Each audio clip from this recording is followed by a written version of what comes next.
पूना के पास में एक गांव है, उस गांव का नाम था पुरंदरपुर। क्या नाम था? पुरंदरपुर में एक ब्राह्मण रहते थे। उच्च वशिष्ठ कुल में ब्राह्मण का जन्म हुआ। थे तो ब्राह्मण, शिखा सूत्र भी रखते थे, तिलक भी लगाते थे, लेकिन ब्राह्मणों जैसा स्वभाव नहीं था, केवल स्वरूप था। एक बात याद रखिएगा, जात पात पूछे नहीं को, हरि को भजे सो हरि को। कितनी बार ऐसे ऐसे भक्त हैं जो जाति में भले ही श्रेष्ठ नहीं है, पर ठाकुर जी ने उनको ब्राह्मणों से भी ज्यादा महत्व दिया। श्री तुकाराम जी महाराज वे ब्राह्मण नहीं थे, पर श्री तुकाराम जी का अभंग सुनकर के छत्रपति श्री शिवाजी महाराज भी उनके सामने हाथ जोड़ करके बैठ जाते थे। श्री तुकाराम जी महाराज ऐसे भक्त थे कि उनके लिए श्री पंडरीनाथ भगवान मचल जाते थे उनको देखने के लिए।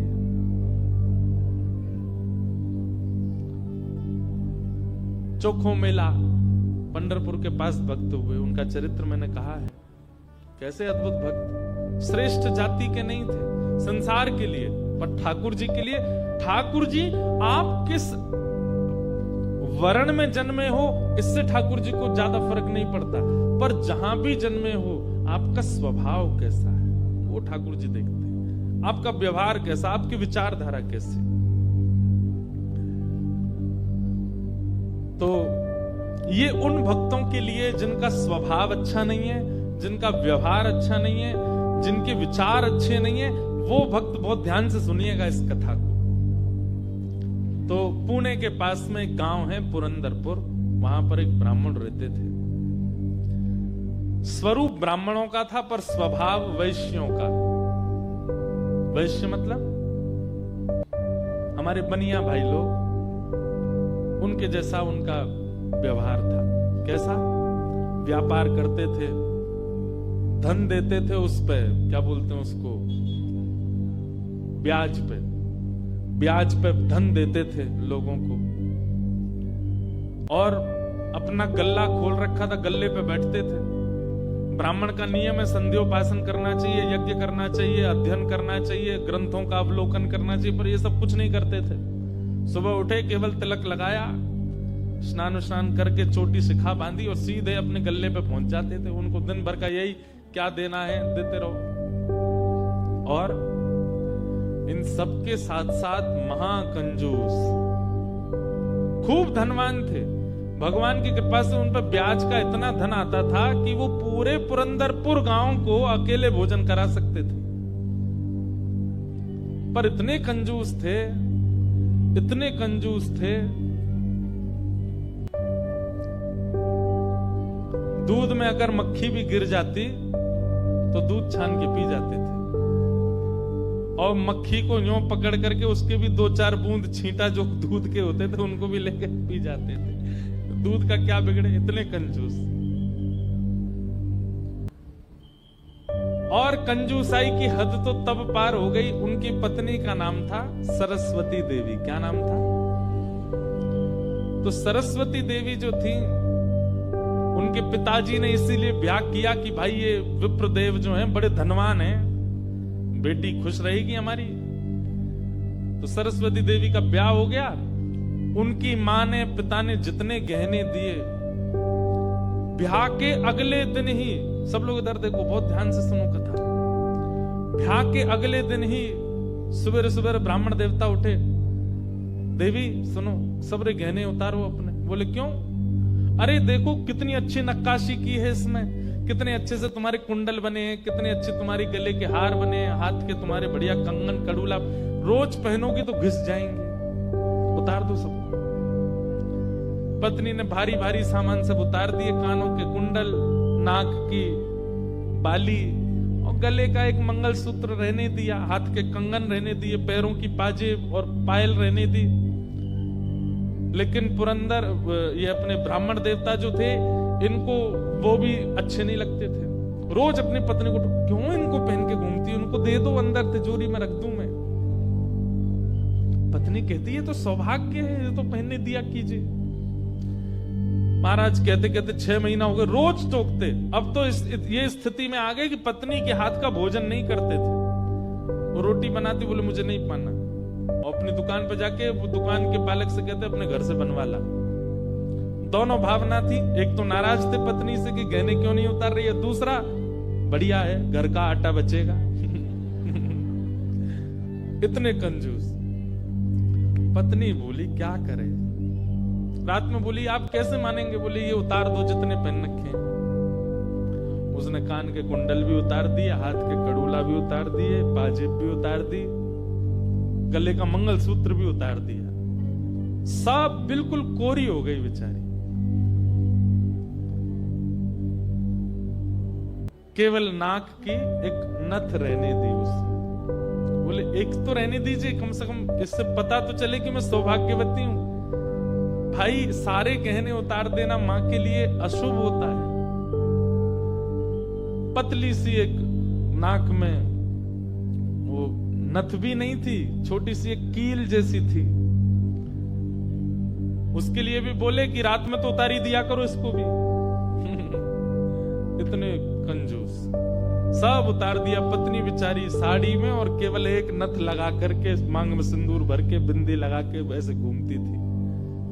शादी ब्याहों में जबरदस्ती नहीं जाते थे। एक दिन पहले अपने आप को बुखार में हूं ऐसा बोल देते थे, क्योंकि गहने निकाल के देने पड़ेंगे, पहन के जाएगी। इतने कंजूस। कभी कभी जो व्यक्ति अति में संसारी होता है ना, ठाकुर जी को उस पे भी बड़े मजे आते हैं देखने में। ठाकुर जी कहते हैं, मतलब एक बात हमारी सुनना बहुत ध्यान से, इधर देखना सब लोग। कई लोग ऐसे होते हैं, और आजकल ज्यादातर ऐसे होते हैं कि भक्ति में भी हैं और संसार में भी हैं। अभी उनको पता चला कि कोल्हापुर में कथा चल रही, तो कथा में भी आ रहे हैं, और 4 दिन बाद का उनका रिजर्वेशन भी है कि कब हमको क्लब जाना है, कब पार्टी करनी है, कब उल्टा सीधा खाना है, वो भी उनका फिक्स है। हमारी बात बहुत कान खोल के सुन लीजिएगा, ऐसों का उद्धार कभी नहीं हो सकता जो ना इधर के हैं ना उधर के। हम अपनी कथा में स्पष्ट कहते हैं, एक थौर पकड़ो, या तो ठाकुर जी को ही पकड़िए, और संसार में अगर जाना बहुत रुचिकर लगता है तो उसी को ही पकड़िए। ये बीच में मत घूमा कीजिए। कथा हुई तो यहाँ आ गए, और कभी कुछ उल्टे सीधे काम हुए तो वहां भी चले गए। अब पी भी लेते हैं, खा भी लेते हैं, कथा भी तो सुनते हैं। ऐसों का तो कभी उद्धार नहीं हो सकता। इसलिए एक थौर पकड़ो, या तो वहीं के ही रहो, पूरे खाओ पियो आनंद करो, या फिर कथा के ही रहो। वैष्णव हो जाने का कम से कम इतना तो आप पालन कर सकते हैं कि जहां भगवत चर्चा नहीं है, जहां भगवतीय लोग नहीं है, जहां पर ऐसी व्यवस्था नहीं है, वहां से थोड़ा परहेज करो, वहां नहीं जाना है। आपको क्या पता कौन सी व्यवस्था, कौन सा भाव आपके चित्त को परिवर्तित कर दे। तो इसलिए हमारी प्रार्थना है, ये बीच के मत रहिए, इधर उधर घूमते रहते हैं। एक तरफ जाइए, एक तरफ पकड़िए। संसार अच्छा लगता है तो पूरे पूरे जाओ वहीं पे।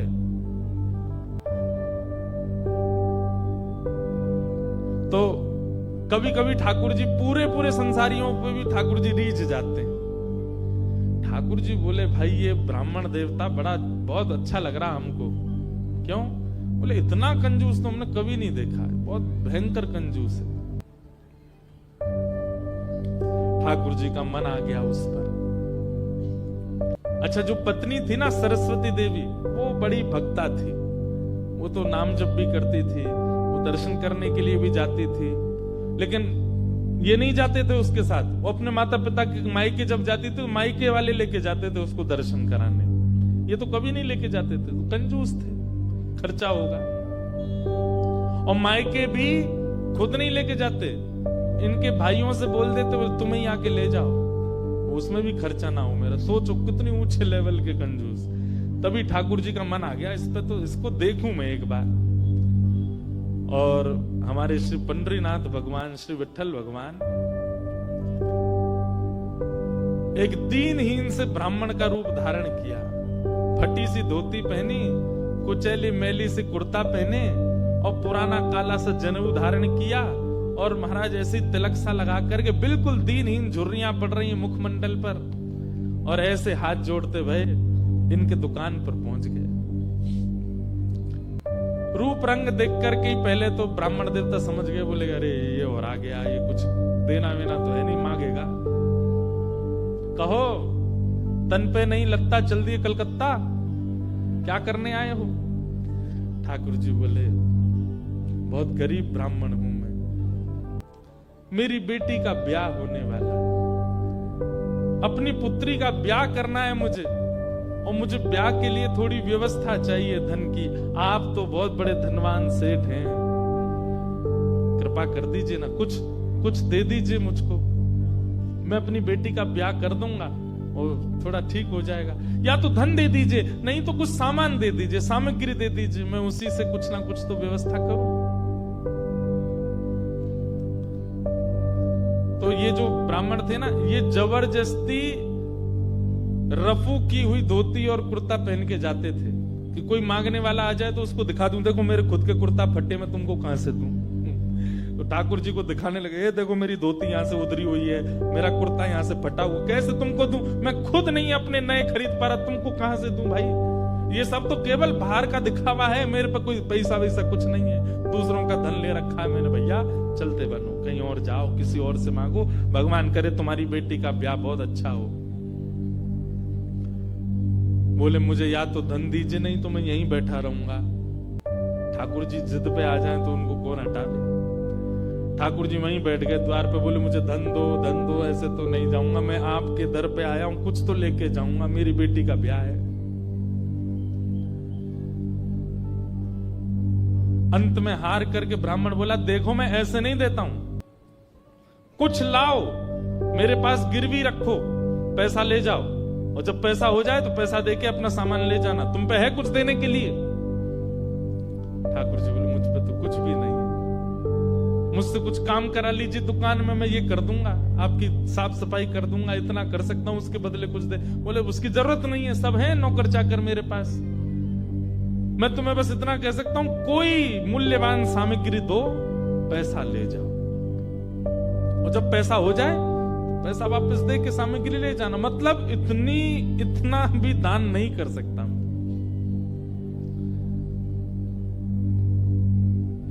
ठाकुर जी बोले ठीक है, मैं जाता हूं, कुछ ढूंढ के लाता हूं।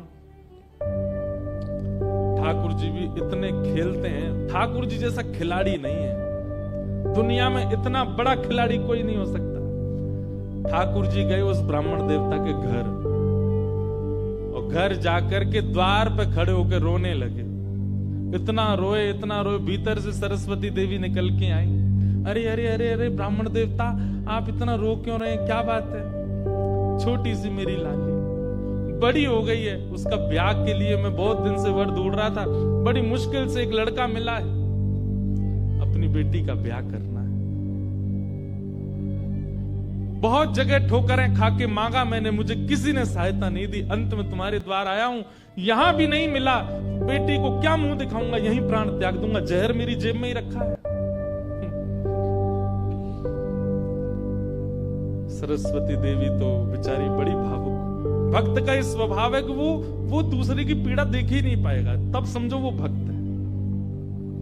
जो दूसरे की पीड़ा देख ले और देख करके भी बिल्कुल उसका मन घबराए ना, मन बिल्कुल नेत्र सजलना हो, समझना उसमें भक्ति भाव उचित है नहीं। सरस्वती देवी तो रोने लगी, आंखें लाल पड़ गई। बोले भगवान, मेरा मन अगर मुझ में सामर्थ होती मैं पूरा घर आपको दे देते, पर मैं क्या करूं? मेरे पतिदेव इतना प्रतिबंध लगा के रखते हैं कि मैं स्वयं ऐसे रहती हूं, मैं आपको क्या दूं?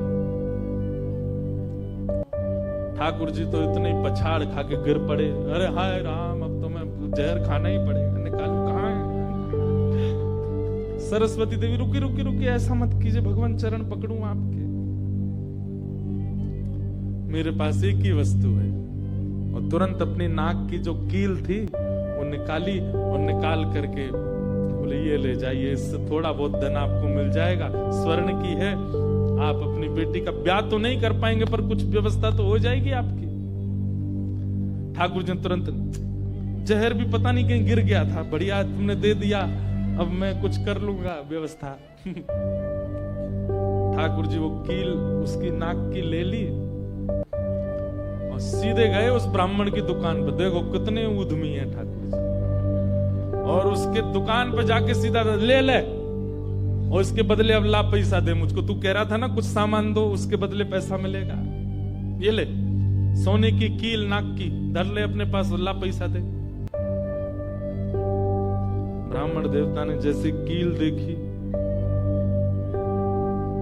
ये आपको कहां से मिली? बोले उससे तुझको क्या, तू पैसा दे। मुझे कहां से मिली इससे तेरे को मतलब नहीं होना है, तू पैसा दे मेरे को। मेरी बेटी का ब्याह है और अब मैं तेरे से भीख नहीं मांग रहा हूं, चीज रख के गिरवी तब ले रहा हूं, ला दे। बेचारा फंस गया। वो क्या करे, वो 3-4 बार सोचे, बोले मिली कहां से? बोले तू मत सोच, मुझे पैसा दे। कील उसने तिजोरी में अंदर रखी, ताला लगाया और उसका जो धन होता था वो धन ठाकुर जी को दिया। ठाकुर जी ने जेब में धरी, निकल गए वहां से। ब्राह्मण ने अपनी भुजा ऊपर करी, बोले इसको बताता हूं, ये बहुत दानवीर बनती है अपने मन में। मैंने इसको बोला था एक कील पहने, वो तो बहुत अच्छी कृपा मुझ पर ठाकुर जी की, जो मैंने इसके सारे गहने उतरवा दिए, नहीं तो सब दान कर देती। एक कील छोड़ी, वो भी दान कर दी किसी को।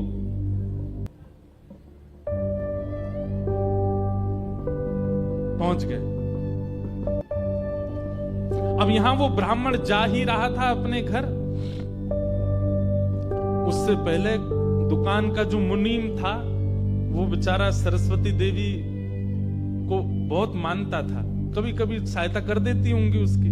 वो सेठ जी से, इनसे ब्राह्मण देवता से पहले ही दौड़ के गया और जाके बोला, मैया आज बचो आप। बोले क्यों, आपने कोई कील दी थी किसी को? बोले हाँ दी तो थी, एक ब्राह्मण के ब्याह के लिए दे दी थी। क्या हो गया? उसने जाके वो आपके पतिदेव को ही दिया और बदले में ले गया पैसा। सरस्वती देवी हाय नाथ, अब नहीं बचूंगी, वो तो बहुत डांटेंगे। बोले वो आ रहे हैं, दुकान बंद कर दी उन्होंने, वो सीधे धोती चढ़ाए ऊपर चले आ रहे हैं सीधे, आप बचो। सरस्वती देवी बोली कहां जाऊं? हे पांडुरंगा, हे विठलनाथ, हे मेरे प्राणनाथ, मेरी रक्षा करो। ये कैसा नियम आपने मेरे आज जीवन में पहली बार तो कुछ दान किया, वो भी एक ब्राह्मण बेचारा अपनी हत्या करने पर तुला था तो मैंने किया। ये कैसा आपने खेल किया ठाकुर जी, कैसे भी मेरे पति को रोको। लेकिन इतनी डरती थी अपने पति से, इतनी व्याकुल हो गई, तुरंत विष ले लिया। बोली कि मैं उनका क्रोध नहीं सह पाऊंगी, उनकी मार पिटाई डांट नहीं सह सकती, उससे अच्छा तो मैं प्राण त्याग दूं अपने। और श्री पांडुरंग भगवान विठल की सामने सुंदर चित्रपट था, उसी के सामने नेत्र सजल हैं, हाथ में विष का प्याला लेकर के बस देखती जा रही है। बोले नाथ, मैंने किसी और उद्देश्य से नहीं किया, केवल एक ब्राह्मण की पुत्री का ब्याह हो जाए इसलिए किया। मेरे पति मुझे छोड़ेंगे नहीं, इससे अच्छा मैं प्राण ही त्याग रही हूं। मुझे पता है शास्त्रों में प्राण आत्महत्या करना जघन्य अपराध है, पर मेरे पास और कोई उपचार नहीं है। और जैसे ही अपने मुख से लगा करके विषपान करने लगी, इतने में ही ऊपर से वो नाक की कील आकर के उसके पात्र में ही गिरी। और जैसे खन्न से आवाज हुई, नेत्र खोल करके देखा, भीतर अपने हाथ को डाल करके जैसे निकाला तो वो नाक की कील उसके हाथ में आ गई। वो नाक की कील हाथ में आते ही इतने में ही वो ब्राह्मण का प्रवेश हुआ। प्रवेश होते ही उसने भीतर से किवाड़ लगाई, ढूंढने लगा कहां है, कोई साधन मिले इसको बताता हूं।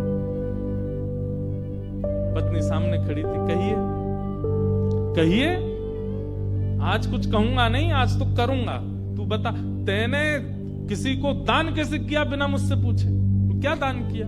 तेरी नाक की कील कहां है बता। पत्नी ने अपना हाथ आगे किया, ये रे। उस ब्राह्मण ने जाकर के कील उठाई, तेरे पास कहां से आई? बोले मेरे पास ही थी। नहीं, ये तेरे पास नहीं है, ये तो मेरे पास वहां रखी है तिजोरी में, भीतर चाबी मेरी यहां डली हुई है, तेरे पास कहां से आई? बोले मेरे पास ही है, अब बहुत दिन से पहनी हुई थी, साफ करने के लिए उतारी थी थोड़ी सी। ऐसा हो ही नहीं सकता है। मैंने इसके बदले मूल्य दिया है एक ब्राह्मण को, और ये मेरी तिजोरी में रखी है, चाबी मेरे पास है। तो रुक, अभी रुक, मैं अभी जाता हूं। और कील अपने संगी लेके गए, जाकर के दुकान खोली, चाबी लगा करके खोली, तिजोरी जैसी खोल करके देखा, उसमें वो कील थी नहीं, वो हाथ में थी। ब्राह्मण बोला, ये कोई स्वप्न नहीं है, ये कोई अचंबा नहीं है, ये कुछ और है। नेत्र सजल हो गए, दौड़ करके घर आया, बोले मुझे सच बताओ क्या हुआ। पत्नी बोली सच बताऊं? बोले हाँ, मैंने ही ब्राह्मण को दी थी। हाँ, वो ब्राह्मण वृद्ध सा, उसके कुर्ते फटे थे, उसकी धोती उधरी सी थी। बोले हाँ, उसी को दी थी, वो मुझे दे के गया था, और मैंने ये तिजोरी में रखी, तो फिर तेरे पास आई कैसे? बोले मुझे जब पता चला कि आप क्रोध करके आएंगे और मेरे को बहुत सुनाएंगे, डांटेंगे, मारेंगे, तो मैंने सोचा कि मैं इससे अच्छा तो अपने प्राण त्याग दूं। और मैं पांडुरंग के सामने रोते हुए विष लेकर के हाथ में पीने को हुई, इतने में ही आपका घुसना हुआ, और ऊपर ना जाने कहां से वो नाक की कील आकर के इसमें गिर पड़ी। ये किसी और ने नहीं, और वो ब्राह्मण कोई और नहीं, साक्षात पांडुरंगा ही थे, वही आए थे, वही आए थे, वही ये सारी लीला करके गए हैं। मैंने जीवन भर भजन किया, जीवन भर विचार किया, दान करूं, पुण्य करूं, सत्कर्म करूं, यज्ञ करूं, पर आपने मुझे कभी अनुमति नहीं दी। अरे दुनिया के लोग कमाते हैं और दान करते हैं, पर हम कितने भाग्यशाली हैं कि स्वयं पांडुरंगा आए और आकर के हमारे कमाए गए धन को स्वयं लेकर के दान करवा के गए, ब्राह्मण बन के स्वयं अपने हाथ में लेकर के गए। ये आप पर और मुझ पर कृपा है। उसी समय ब्राह्मण ने मन में सोचा, मैंने जीवन में एक कार्य भी अच्छा नहीं किया, मैंने जीवन में एक कृत्य भी ऐसा नहीं किया जिससे ठाकुर जी मुझसे प्रसन्न हो। लेकिन मैं इतना अधम, इतना पापी, इतना दुष्ट, इतना अयोग्य, फिर भी मुझे ठाकुर जी ने इस योग्य समझा। और योग्य क्या समझा? मेरी दुकान पर आकर के ठाकुर जी याचना कर रहे थे कि मैं कुछ दे दूं। मैं कितना बड़ा दुर्भाग्यशाली कि ठाकुर जी मेरे द्वार पर आए और मैंने कुछ नहीं दिया उनको, उनसे हट किया, उनसे कहा कि कुछ लेके आओ तभी तुमको दूंगा। मेरी वजह से ठाकुर जी को श्रम सहना पड़ा। कितने कृपालु हैं बंधुओं ठाकुर जी, आपके अवगुण नहीं देखते। मैं एक बात कथा में कहा करता हूं कि मानव में और परमात्मा में अंतर क्या है। मानव वो जो सब अत्यंत गुणवान में भी अवगुण देखता है, ठाकुर जी कौन? जो अत्यंत अवगुणी में भी एक गुण देख लेते हैं, इसमें ये गुण है। हम आप कैसे हैं? हमारे सामने 100 प्रशंसा कर दी जाए एक व्यक्ति की, और वो व्यक्ति हमारे सामने आ जाए तो हम उससे 5 मिनट मिलने के बाद जब वापस जाएंगे तो वो कहेगा, बताओ कैसा था? अच्छा था ना लड़का, मैंने उसके बारे में तुमको बताया था, अच्छा ठीक था, लेकिन उसमें भी ये कमी थी। हम कमी बहुत जल्दी ढूंढ लेते हैं।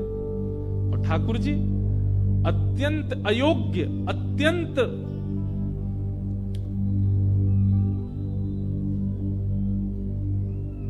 विचलित व्यक्ति में भी एक गुण खोज लेते हैं, इसीलिए वो ठाकुर जी। उसी समय उस ब्राह्मण देवता ने विचार किया कि अब किसके लिए जीना है। अपनी दुकान बंद कर दी, दुकान को बेच दिया, घर को बेच दिया, और पत्नी के साथ आ गए श्री पंढरपुर। और पंढरपुर में विठल भगवान के आगे आकर के बहुत रोए, याचना करने लगे, नाथ मेरे दुकान पर आप खड़े हो गए आकर के, और मैंने आपको इस प्रकार से दुत्कार दिया,